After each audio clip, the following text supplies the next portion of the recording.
Assalamualaikum warahmatullahi wabarakatuh. Alhamdulillahirabbil alamin. Segala puji syukur kehadirat Allah Subhanahu wa taala.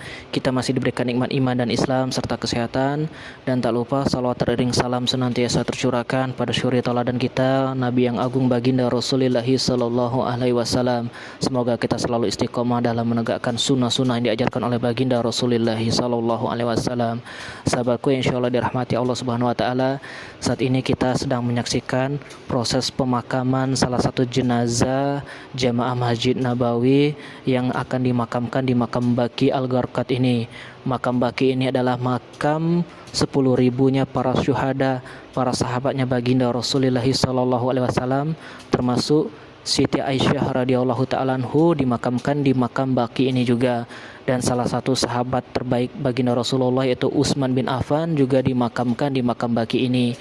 Makam Baqi ini persis berada di samping Masjid Nabawi.